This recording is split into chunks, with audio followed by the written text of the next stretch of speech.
या की जय। परम आराध्य तुम पतित पावन परम करुणामय ओम विष्णुपाद परमहंस परिव्रजिकाचार्य दंडी स्वामी 108 श्री श्रीमद भक्ति वल्लभ तीर्थ गोस्वामी श्री गुरुदेव महाराज की जय। नित्य लीला विष्णुपाद भक्ति दयित माधव गोस्वामी महाराज की जय। शिल भक्ति सिद्धांत सरस्वती गोस्वामी ठाकुर जगत गुरु शिल प्रभुपाद की जय।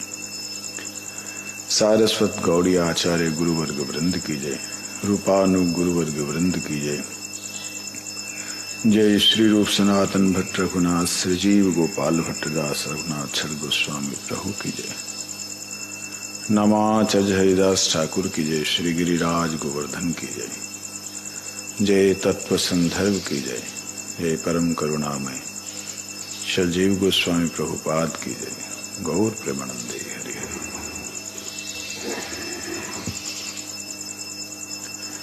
गुरुवी गौरचंद्राय राधिकाये तदालये कृष्णाय कृष्ण भक्ताये तद्भक्ताय नमो नमः। तृणादपि शुनीचेन श्लोकस्य चैव मूर्तये श्रीराधिका पल्लदासी रूपिणे गुरुवे नमः। वंशाकल्पतरुभ्यश्च कृपासिन्धुभ्यैव च पतितानां पावनेभ्यो वैष्णवेभ्यो नमो नमः। नमो वदन्याय कृष्ण प्रेम प्रदायते कृष्णाय कृष्ण चैतन्य नामिने गौरत्विषे तप्त कंचन गौरंगी राधे वृंदावनेश्वरी वृषभानुसुते देवी प्रणमामि हरिप्रिये।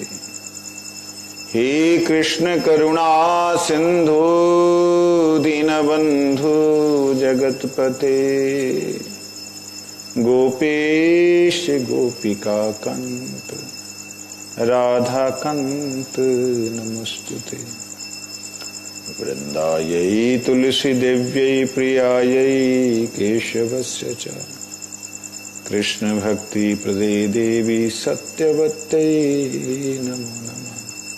श्री कृष्ण चैतन्य प्रभु नित्यानंद श्री अद्वैत गदाधर श्रीवासादि गौर भक्त वृंद। हरे कृष्ण कृष्ण कृष्ण हरे हरे हरे राम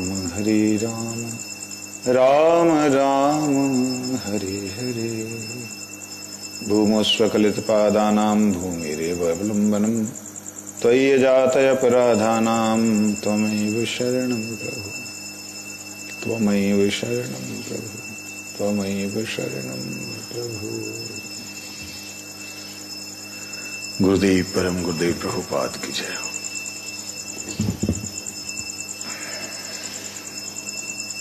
हम श्रवण कर रहे हैं श्रीजीव गोस्वामी जी के द्वारा प्रकटित तत्व संदर्भ को।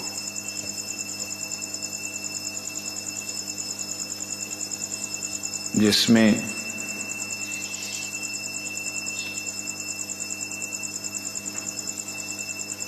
कल हमने वेदों का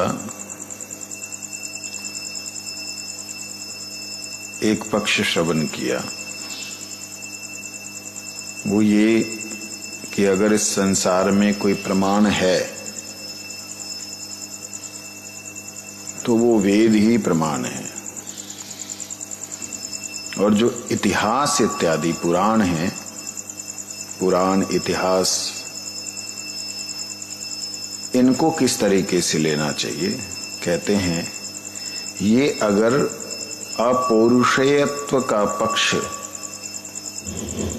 जो अपौरुष है परमात्मा अर्थात वेदवाणी, उसके पक्ष में अगर अभेद है, एक जैसे हैं, तो उसे वेद की तरह ही स्वीकार करना चाहिए शब्द है।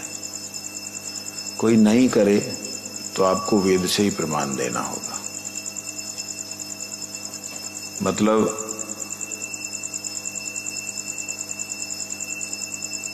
जैसे आर्य समाज, वो वेद के अलावा किसी और बात को स्वीकार नहीं करता। वेद उनका सबसे मूल प्रमाण है। पुराण, इतिहास इत्यादि को नहीं मानता। तो हमारे परम पूज्यपाद नित्यलीला प्रविष्णु विष्णुपाद भक्तिदयित माधव गोस्वामी महाराज जी को जब होशियारपुर में आर्य समाज ने बुलाया परम गुरुदेव को, क्योंकि परम गुरु जी का वार्तालाप का तरीका, परम गुरु जी का व्यक्तित्व ऐसा था कि उन्हें हर कोई बुलाता था। शंकर मत का हो या योग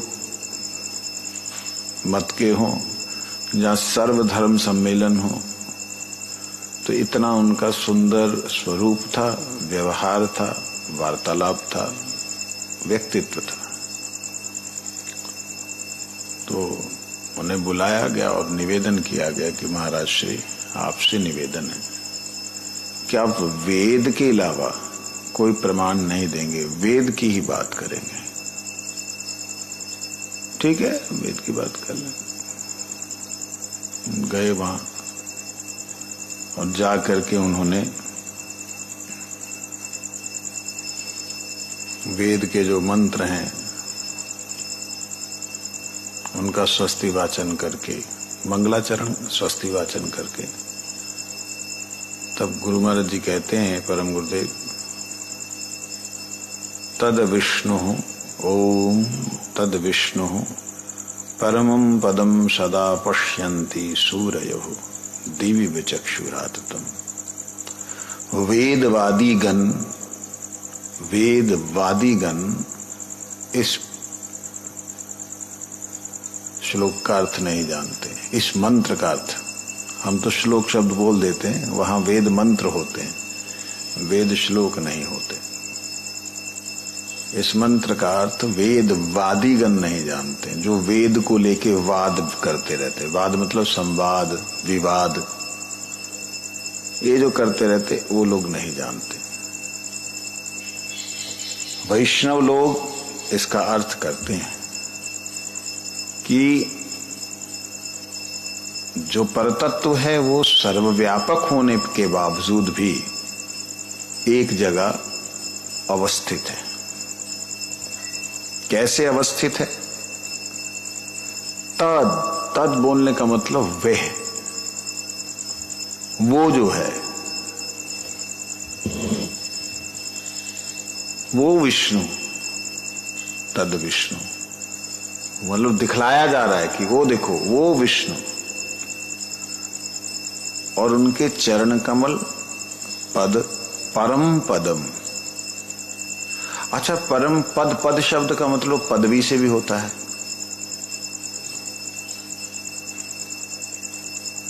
तो उनके परम पद का मतलब वो जिस पदवी पे हैं, जिस स्थान पे हैं, उसको भी अगर ले लें। परम गुरु जी ने क्या बोला था वहां पे उसका रिकॉर्डेड नहीं है, परंतु परम गुरु जी ने ये श्लोक उच्चारण किया, ये मंत्र उच्चारण किया, और इसका अर्थ करते हुए परम गुरुदेव ने जो स्थापन किया कि वहां पे जो दृश्य है वो, दृष्टा है वो, और दर्शन जो है, ये तीनों नित्य हैं। क्यों? सदा पश्यन्ति, देख रहे हैं, पश्यत नहीं है, देखा था नहीं, पश्यन्ति, सदा लगा दिया, हमेशा निरंतर देख रहे हैं।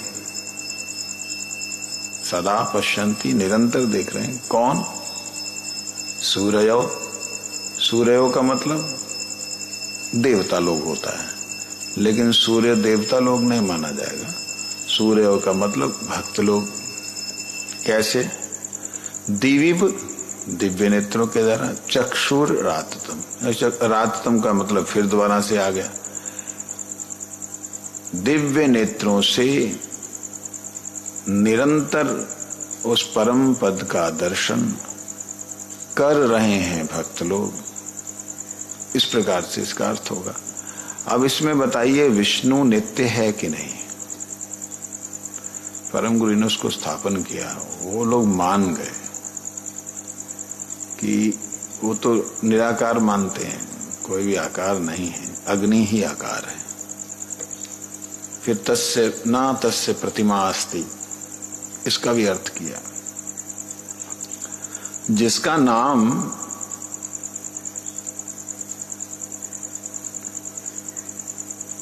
ना तस्य प्रतिमा से, यस्य नाम महद, ऐसा शब्द है।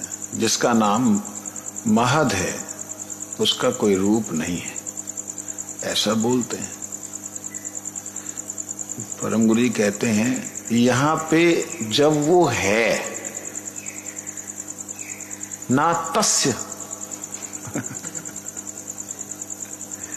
अच्छा, परम गुरु जी का बोलने का तरीका बड़ा प्यारा था, मैं थोड़ा अभिनय करता हूं। जब यहां पे ये दिया है कि ना तस्य, तस्य का मतलब ओई, जो है ओई, तो वहां पे है ना, तभी तो बोला तस्य प्रतिमा अस्ति। वो जो है उसका कोई प्रतिमा नहीं है, मतलब उसका प्रति, उसकी कॉपी नहीं है कोई। मामा ने ना, उसका कोई द्वितीय नहीं है, वो एक ही है, वो एकला है। कौन है? वही तद विष्णु परमम पदम, वही विष्णु जिनका पद भी परम है, जिनके चरण कमल भी परम है। इस प्रकार से उन्होंने बोला। तो यहां पर कह रहे हैं जो पुराण और इतिहास, कुछ लोग वेदों को मानते हैं, पुराण और इतिहासों को नहीं मानते। वो लोग आधी बात को समझते हैं, आधी बात को नहीं मानते। उसने चोरी हो गई किसी की मुर्गी, उसने बोला जी महाराज इसने मेरी मुर्गी चुराई है। कहते तेरी मुर्गी कैसी थी? कहते महाराज इतनी बड़ी थी। और वो इतनी बड़ी बोली, उसके आगे वाला तो अगर ना कोई सुने तो गड़बड़ हो जाएगी। इतनी बोली, कहते अरे इतनी बड़ी कोई मुर्गी होती है? कहते महाराज दूसरा हाथ तो लगाने दो, इतनी थी। तो इस प्रकार से वेदों में कुछ बातें इशारे के रूप में की हैं, लेकिन वह स्वरूपगत कहां पे प्रकट होंगी, वो पुराणों में, इतिहास में उसको प्रकट किया, खोला गया है। अधोक्षज बोलने का मतलब ही है अधोकृतम इंद्रियम ज्ञानम ज सैव अधोक्षज, जो इंद्रिय ज्ञान को अध करके, जिसकी अवस्था है, मतलब इंद्रियों से जो ना अनुभव किया जा सके। इसका मतलब ये नहीं कि नहीं है, इंद्रियों से अनुभव नहीं किया जा सकता, लेकिन वो है। इस प्रकार से उसी परम तत्व को जहां जहां निरूपण किया गया है पुराणों में, वेदों में, उपनिषदों में, उन्हें लेना चाहिए। ऐसे ही कि ये भी अपौरुषेय हैं, ये किसी संसारी व्यक्ति के द्वारा बनाए हुए नहीं। इस तरीके से ये हमने कल श्रवण किया था।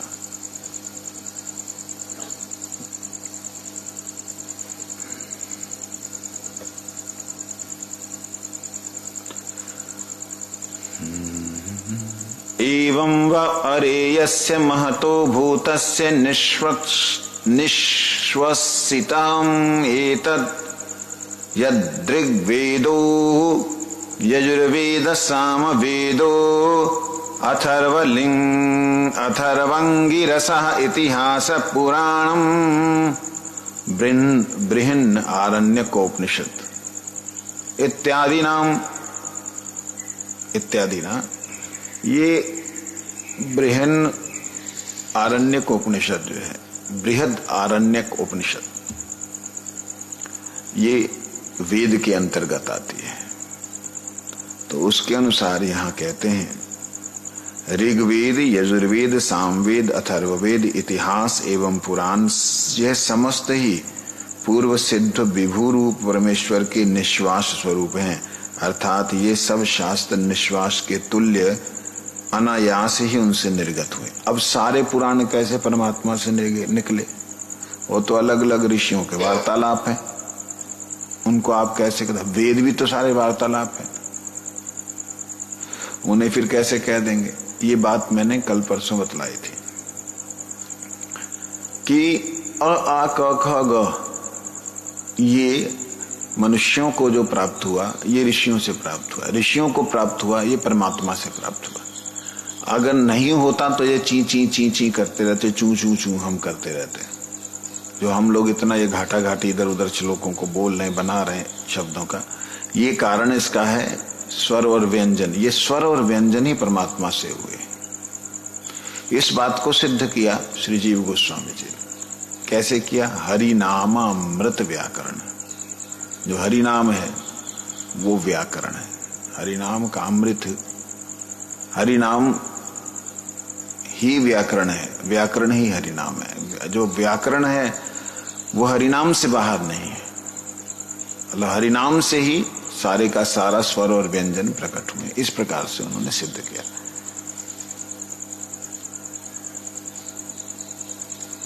वेद का उच्छन्नत्व और प्रच्छन्नत्व का दर्शन हम सब करते हैं। उच्छन्नत्व जो दिखलाई दे रहा है, उन्नत रूप से जो दिखलाई दे रहा है, सुंदर स्वरूप से दिखलाई दे रहा है, और प्रच्छन्नत्व वो सारा ढका हुआ जो है। वेद की कई बातें जो सर्व प्रचलित हैं और कई बातें जो नहीं मालूम है, ये दो बातें। वेद में वर्णित अहरह संध्याम उपासीत, इस वाक्य से संध्या नित्य अनुष्ठेय है, समर्थित हुआ है। संक्रांतयाम पक्षयोरन्ते द्वादश्याम श्राद्धवासरे सायं संध्याम न कुर्वती कुर्वीत कृते च पित्रहा भवेत। और देखिए, वेद में वर्णित है अहरह संध्याम उपासीत, सुबह शाम को दोनों समय में, दोनों संधियों में संध्या करनी चाहिए, संध्या वंदन करना चाहिए। फिर कहते हैं संक्रांति के पक्ष के बाद द्वादशी वासर में अगर श्राद्ध आ जाता है तो संध्या नहीं करनी चाहिए। इस प्रकार से वर्णन है। कहते दोनों को कैसे लेंगे? एक तरफ बोल रहे हैं कि हमेशा करनी चाहिए, एक तरफ बोल रहे हैं कि नहीं इसमें ना, इसमें नहीं करनी चाहिए। तो कैसे कि इसका मतलब क्या लिया जाएगा? इसका मतलब ये है कि हमेशा करनी है केवल इस समय को छोड़ के।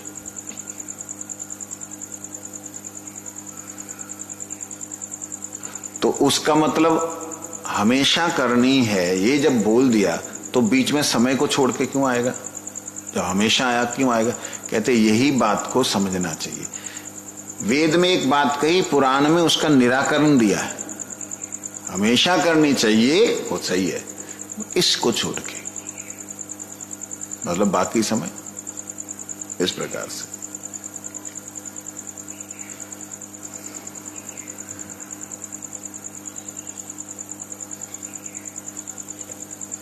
कहते पाक्षिक निषेध पर निषेध वाक्य की उक्त श्रुति का अनुमापक होने से वह प्रमाण रूप में गृहीत हुआ है। इस प्रकार वेद में अनेक विषय उच्छन्न प्रच्छन्न हैं। उक्त अंश समूह का दर्शन पुराण इतिहास में होता है। जैसे अभी संध्या के बारे में कहा, ऐसे ही वहां तो बोल दिया आहरा संध्या उपासिता, वेद में कह दिया, लेकिन वो पुराण में आके बोला ऐसे नहीं, ऐसे ऐसे छोड़ के बाकी सब समय, मतलब सब समय करना है इसको छोड़ के। बात समझे? सांस लेना है सब समय, लेकिन जैसे पानी के अंदर जाओगे सांस मत लेना, हमेशा लेना है। पानी के अंदर डूबने से सांस नहीं लेना, इस तरीके से समझाया। ये जो पानी में डूब के सांस नहीं लेना, ये बात पुराणों में कही है, वेद में नहीं कही। एक बात समझाने के लिए तो कहते हैं इसलिए पुराणों को भी वेद वाक्य की तरह प्रमाण सिद्ध मानना पड़ेगा, उसको छोड़ने से नहीं चलेगा। ये बात जो बोली जा रही है, ये वैष्णव लोग तो स्वीकार कर रहे हैं, यहां तक कि शांकर मत में भी बहुत सारे पुराणों उपनिषदों को स्वीकार किया है। परंतु कुछ लोग जो धार्मिक कहलाते हैं, है नहीं। उन संप्रदायों में वेदों को बोला गया है, वेदों की कुछ बातों को लिया गया है, परंतु वो अपनी बुद्धि के अनुसार उसको तोड़ मरोड़ा गया है। तो इसलिए हम लोग इस प्रकार से नहीं करेंगे। वेद में जिसका संक्षेप, उसका विस्तार रूप ही इतिहास और पुराण है। श्रुति की आज्ञा वह है जो व्यक्ति इतिहास पुराण आदि शास्त्र अध्ययन ना करके वेद की आलोचना करता है, वो मुझ पर प्रहार करता है। ये श्रुति में कहा गया है। श्रुति का मतलब उपनिषदें, वेदों के अंतर्गत उपनिषदें।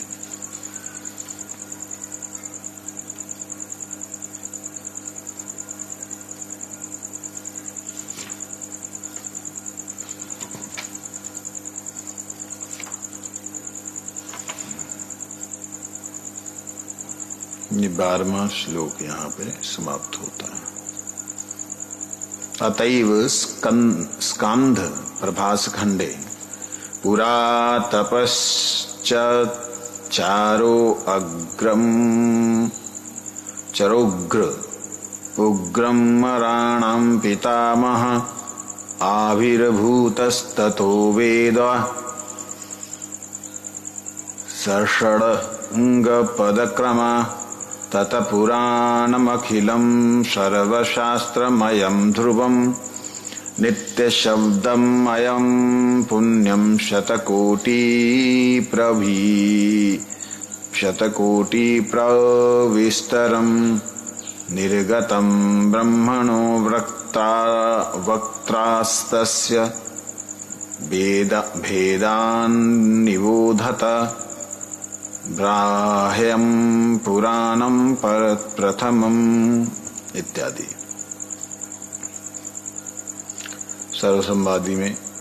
सर्वसंवादिनी में हमारे श्री गोस्वामी पाद कहते हैं, ननु ब्रह्मसूत्रस्यापि वेदांत भूत त्वयं श्रूयेत श्रुते इत्याह शंकयाः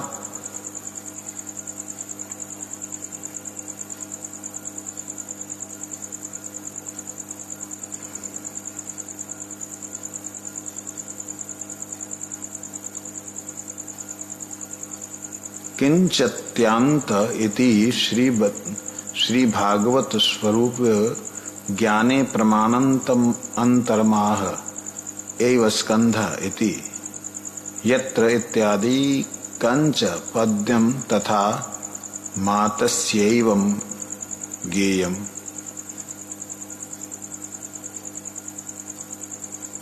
अत्र शतकोटि संख्या ब्रह्मलोके प्रसीदेति तथोक्तम तृतीय स्कंधे भागवत में।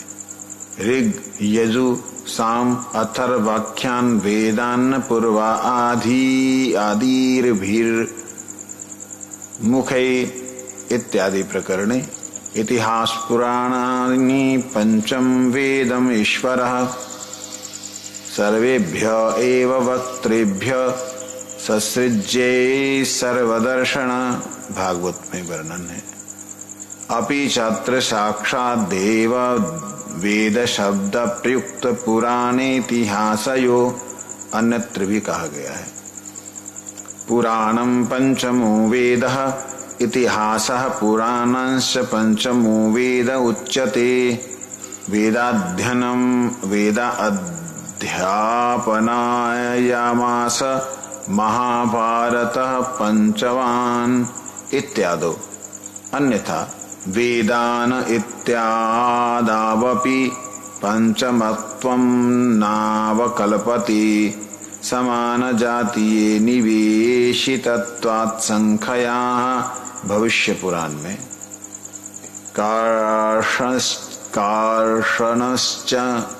कार्षणश्च पंचमं वेदं यन्महाभारतं स्मृत इति।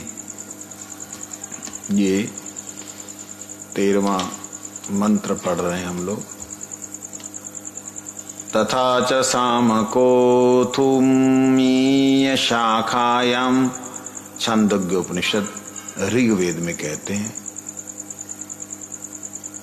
तथा च ऋग्वेद में है, तथा च साम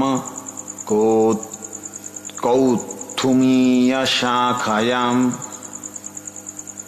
छांदोग्य उपनिषद में कहते हैं। सामवेदम् अथर्वं चतुरम् इतिहासं पुराणं पंचमं वेदानां वेदम् इत्यादि। अतएव अस्य महतो भूतस्य इत्यादा इतिहासः पुराणयस्तूर्णाम् एवान्तर्भूतत्व कल्पनाया प्रसिद्ध प्रत्ययाख्यानं निरस्तं तदुक्तम ब्रह्मयं पुराणं प्रथमम इत्यादि। 13वां मंत्र है ये।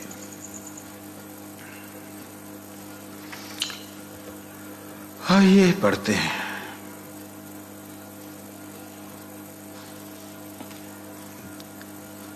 कहते हैं वेद को उच्चारण करने के लिए जो स्वर होते हैं वो उदात्त, अनुदात्त, स्वरित भेद से 3 प्रकार के हैं। उच्चैर अदीयते उच्चाचर्यते इति उदात्तः, उच्च स्वर से बोलना और उच्च आचर्य करते हुए, आचरण करते हुए दिखलाना। उच्च रूप में उच्चारण मान स्वर उदात्त है। इसका विपरीत अर्थात नीच भाव में उच्चार्यमान स्वर अनुदात्त है। एवं समाहृत स्वर जो स्वरित है, जो समान है, अर्थात जिससे ऊंचे नीचे स्वर उत्पन्न होते हैं। इस प्रकार स्वर संग्राहक अवस्था को स्वरित कहते हैं। स्वरित कहते हैं जिससे ऊंचे नीचे सारे स्वर उदित होते हैं। थोड़ा ऊंचा थोड़ा नीचे से। मैं अभी जो बोल रहा हूं इसको अगर मैं एक स्वर में बोलूं, मैं अभी बोल रहा हूं उसे एक स्वर में बोलूं, ऐसा आएगा। लेकिन मैं अभी बोल रहा हूं उसे एक स्वर में बोलूं, इसमें थोड़ा कहते हैं। इस प्रकार से वेदों के स्वर हैं। क्रम यज्ञ आदि में अंगरूप वैदिक विधान है। कोशाकार के मत में कल्प और विधि नामक इससे और भी 2 पर्याय हैं। इस प्रकार स्वरभेद और क्रमभेद केवल वेद में ही है। सूत्रांग इस अंश में वेद के सहित इतिहास पुराणों का भेद है, तत्वांश में नहीं है। वेद और पुराण में भेद किस बात का है? अंतर क्या दिखता है? वेद आदिकाल से हैं, इसलिए उनके उच्चारण में ये जो उदात्त, अनुदात्त, स्वरित, ये 3 प्रकार का जो उच्चारण सिस्टम है वो उसमें विशेष रूप से मानना पड़ता है। परंतु इसके से अलग जो पुराण इत्यादि हैं उनमें इस प्रकार से नहीं। उनको जैसे कुछ एक छंद है, उन छंदों के अंदर आप कर लेते हैं। गायत्री छंद है, अनुष्टुप छंद है, इन 2-3 छंदों में उसे बोल लेते हैं। जैसे कविम पुराणम अनुशासितारम, इस प्रकार से वसांसि जीर्णानि यथा विहाय नवानि गृह्णाति नरोपराणि। इस प्रकार से इसको वेदों जैसा लगता है, लेकिन ये है नहीं, ये गान है। श्लोक जो गीता के श्लोक है उनको गाने का तरीका है। इसी प्रकार से पुराण इत्यादि में आता है, जैसे जो वो श्लोकों का उच्चारण है उसमें 4 भागों में बांटा गया है। जैसे यदा यदा ही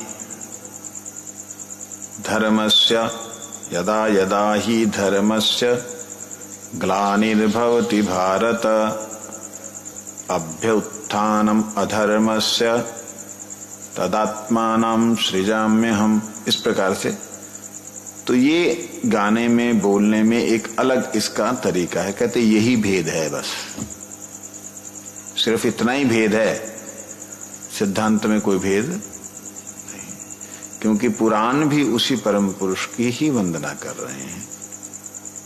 जो जैसे उदाहरण के लिए कई बार हम लोग देखते हैं, जो हमारी वंदना है ना, कृष्ण हिते चतुर्मुख गुरु परंपरा, वो संस्कृत में है। वो संस्कृत से बंगला ट्रांसलेशन हुई है। अब बंगला जो ट्रांसलेशन हुई है वो संस्कृत के पूरी तरह अनुकूल हुई है। जगह निखिल श्रुति मोली रत्नमाला द्युति निराजित पाद पंकजंत अयि मुक्त कुलेर उपास्यमानम परितस्त्वाम हरिनाम संश्रयामि। ये पहला जो नामष्टक का श्लोक है, इसकी व्याख्या जय जय हरिनाम चिदानंद मृतधाम परतत्व अक्षर आकार निज जने कृपा करी नाम रूपे अवतरी जीवे दया करी ले अपार। ये है।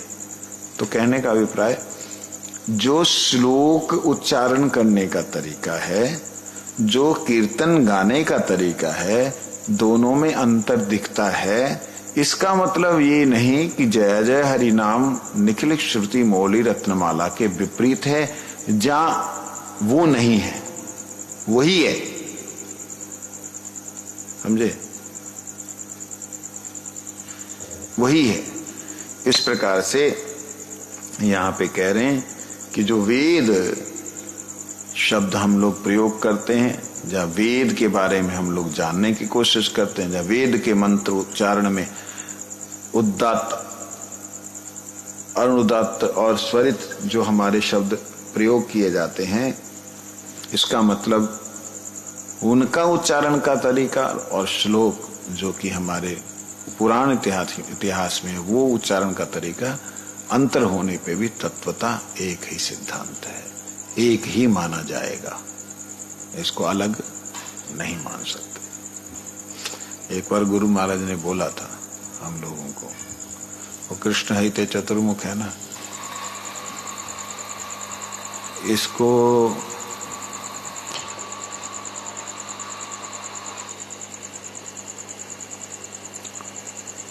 हिंदी में हो सकता है,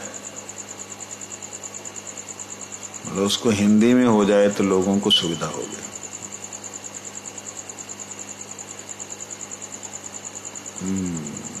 मैंने कोशिश की लेकिन वो हुआ नहीं, मुझे ही इससे संतुष्टि नहीं हुई। मैं 2 लाइनों की कोशिश की थी, है ना, कृष्ण हिते चतुर्मुख है कृष्ण सेवन मुख ब्रह्मा हिते नारद रमति। कृष्ण हिते चतुर्मुख, कृष्ण हिते चतुर्मुख का कुछ याद नहीं आ रहा, ऐसा किया था तो मुझे वो सही नहीं लगा।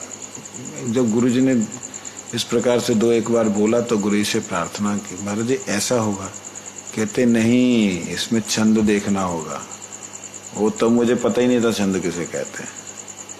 क्या छंद होगा कि पहला, दूसरा, तीसरे अक्षर के बाद में चौथा, पांचवा, छठवां, सातवां एक साथ है, तो तब उच्चारण में सुविधा होगी। समझे नहीं? जैसे तुहु दया सागर तारा ईते प्राणी, ये एक भजन है। इसमें अगर हम लोग ओ हे वैष्णव ठाकुर का जहाँ कोई गोपीनाथ मम निवेदन को लेंगे तो वो दोनों के राग अलग होंगे, वो एक जैसे गाए ही नहीं जाएंगे। जहाँ तुहु शब्द में खत्म होगा तुहु दया, वहां गोपीनाथ, और गोपीनाथ में 4 अक्षर है, तुहु में 2 है, तुहु दया सागर। अब गोपीनाथ ऐसे नहीं गाया जाएगा, वो सारा बिगड़ जाएगा। तुहु दया सागर गोपीनाथ ना, ऐसे बनेगा नहीं, गोपीनाथ मामनी वे दोनों सुनो, नहीं बनेगा। समझे? वो जैसा है वैसे गाना पड़ेगा। इस तरीके से ऋषियों ने जीवों को जो वेद समझ में वाक्य नहीं आ रहे थे, जो मंत्र समझ नहीं आ रहे थे, उन वेद वाक्यों को ऋषियों ने सरल भाषा में, पुराणों में, लीलाओं के माध्यम से, घटनाओं के माध्यम से उसको प्रकट किया है, उपनिषदों में प्रकट किया है। ये बात है। जो लोग नहीं मानते उनसे पहले पूछ लीजिए, जब कोई तर्क करने लगे आप पुराणों को मानते हैं? ना ना हम नहीं मानते। तो प्रभु जी मैं तो आपसे हार गया, मैं आपसे बात नहीं कर सकता, छुट्टी। जो पुराणों को नहीं मानता, भगवत गीता को नहीं मानता, उससे हम क्या तर्क करेंगे? वो आपकी बुद्धि भ्रमित करना चाहेंगे। पुराण तो बाद में लिखे, ठीक है बाद में लिखे, तुम्हारे परदादा जी पहले थे, बाप बाद में आया, मानेगा नहीं।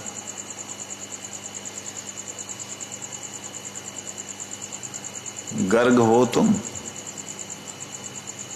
गर्ग हो, कहां से गर्ग हो गए भाई? गर्ग तो गर्ग आचार्य थे, गर्ग गोत्र तुम्हारा उग्रसेन से आता है। अब तुम वो उग्रसेन वाले गर्ग हो? हाँ हम वही हैं। कैसे मान ले तुम वही हो? मानेगा कोई? क्यों जी? गोयल कितने हैं? 16 18 16 है। और 16 ये लोग हैं, अपने अपने पीछे गुप्ता लगा रहा है, कोई कुछ लगा रहा है। गुप्ता हो तुम? हाँ नहीं है ना, है नहीं। वो वंश के उसको अंश को लगाया जा रहा है। तो इसी प्रकार से जो लोग वेदों को मानते हैं, पुराणों को नहीं मानते, पुराणों को एज ए वेद नहीं मानते, उन लोगों से हाथ जोड़ के बोलो भैया तुम अपने परदादा को मान रहे, अपने बाप को नहीं मान रहे। सिंपल सी बात है। गर्ग को मान रहे हो, लेकिन मेरा बाप गर्ग था कि नहीं पता नहीं। पुराण जो है वो वेद है कि नहीं है पता नहीं। अरे उसी शाखा के साथ साथ होता हुआ आ रहा है। कहीं कहीं ठीक है एडल्ट्रेशन हुई है, कहीं कहीं मिलावट हुई है, की गई है, जबरदस्ती करवाई गई है, लेकिन कोई बात नहीं, बाकी तो सही है। इस प्रकार से हमको जो नहीं मानते उनको हाथ जोड़ करके प्रणाम करना, भैया आप जीते हम हारे, आपसे तर्क नहीं कर सकते। अगर तो आप मतलब बात कर सकते तब सुनेगा नहीं वो, तो बात कर सकते हो तब ये वाली बात बोल सकते हो कि तुम बाप को नहीं मान रहे, परदादा को तो मान रहे, तब बोल सकते जो दम तुम्हारा में मतलब बोलने का हो, वो सुनेगा नहीं तब। लेकिन अगर कोई सुनने वाला हो तो उसको प्रेम से समझाया जा सकता है, ये उदाहरण दिए बिना। इसको इसी तरीके से कि जैसे गर्ग गोत्र आदिकाल से चला आ रहा है, हमारे भी को गर्ग लोग बोल रहे हैं। वास्तविकता में क्यों गर्ग बोल रहे हैं? क्योंकि हम वंशानुगत हैं, ऐसे ही वेद वाक्यानुगत, वेद मंत्रानुगत, वेद सिद्धांतानुगत जो बातें हैं वो सारी बातें हमें माननी पड़ेंगी। समझे नहीं? वो सारी बातें माननी पड़ेंगी इस प्रकार से।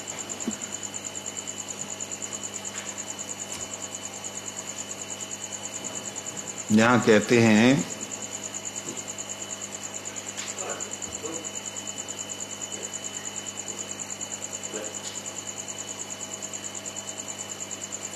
इसमें क्रम जो है यज्ञादि के अंग रूप वैदिक विधान,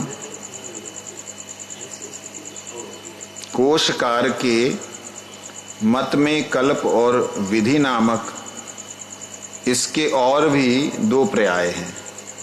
इस प्रकार स्वरभेद और क्रमभेद केवल वेद में ही है। सूत्रांग इस अंश में वेद के सहित इतिहास पुराणों का भेद है, तत्वांश में नहीं है। वेद एवं पुराणादि का आविर्भाव उक्त मध्यान्ह श्रुति को समर्थन प्रदान के निमित्त अन्य अन्य श्रुति पुराण आदि का वचन दर्शाते हैं। स्कंद पुराण के प्रभास खंड के में लिखा है, पूर्व काल में पितामह ब्रह्मा उग्र तपस्या किए थे, उनसे षडंग पद क्रम के सहित वेद आविर्भूत हुए थे। इसके पश्चात नित्य शब्दमय शतकोटि श्लोक निबद्ध पवित्र सर्वशास्त्रमय नित्य पुराणादि आविर्भूत हुए। ये ब्रह्मा जी के मुखारविंद से भगवान को दर्शन करने के बाद ज्ञान प्रकट हुआ। जो प्रकट हुआ ज्ञान, वही ज्ञान बाद में उस शब्द का आश्रय करके, कौन से शब्द का?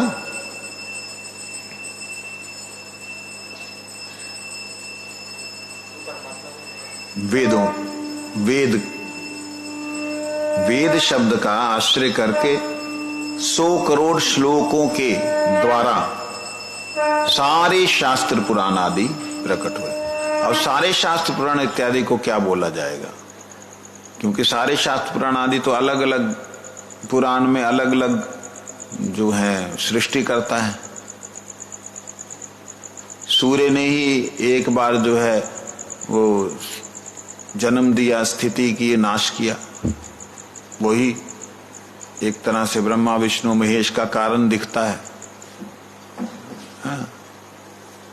इस प्रकार से जो दिखलाई देता है उसे क्या कहेंगे? उसके लिए कहते हैं वे इस प्रकार के हैं। कौन कौन से? जो पुराण हैं वो कौन कौन से हैं? ब्रह्म पुराण, पद्म पुराण, विष्णु पुराण, वायु पुराण, श्रीमद् भागवत पुराण, नाद्य पुराण, मार्कंडेय पुराण, अग्नि पुराण, भविष्य पुराण, ब्रह्मवैवर्त पुराण, लिंग पुराण, वराह पुराण, स्कंद पुराण, वामन पुराण, कूर्म पुराण, मत्स्य पुराण, गरुड़ पुराण और ब्रह्मांड पुराण। ये 18 पुराण हैं। एवं उप पुराण, उसमें ब्रह्म पुराण ही प्रथम है। जो उप पुराण है उनमें ब्रह्म पुराण जो है वो सबसे पहला पुराण।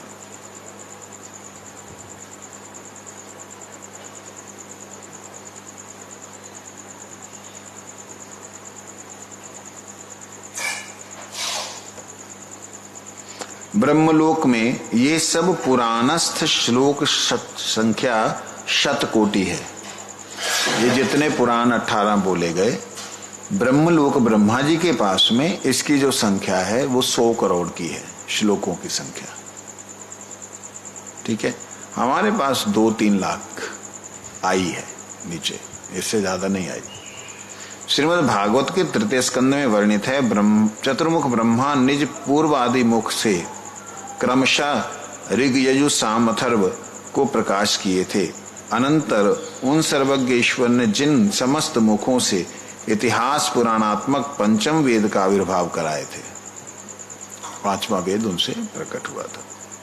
उक्त प्रमाण से ज्ञात होता है कि इतिहास पुराण भी साक्षात वेद शब्द से ही अभिभूत होते हैं। अन्यत्र भी कथित है पुराण ही पंचम वेद हैं। कृष्ण द्वीप एवं प्रणीत महाभारत भी पंचम वेद है। इस शब्द को हम लोग बार बार सुनते आ रहे हैं। वेदाध्ययनम प्रमास महाभारत पंचमाम। वेद अध्ययन में महाभारत को पांचवा वेद माना गया है। इसको आर्य समाज ने भी लिया है, महाभारत को। संख्या परस्पर समान जाति में ही विन्यस्त होती है। छांदोग्य उपनिषद में भी उक्त है, हे भगवान, मैं ऋग्वेद, यजुर्वेद, सामवेद, अथर्ववेद, पंचम वेद, इतिहास पुराण का अध्ययन कर रहा हूं। छांदोग्य उपनिषद के अंदर ये बात आई है। लो, छांदोग्य में आएगी तो और क्या बच गया।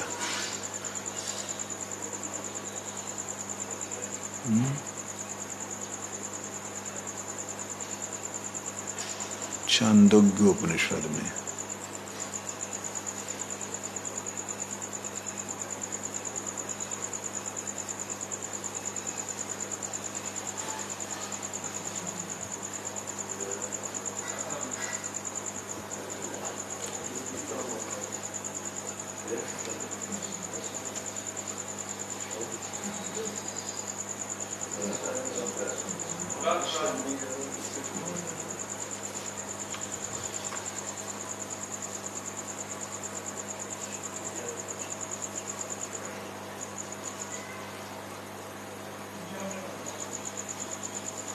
ये छांदोग्य में कहा है,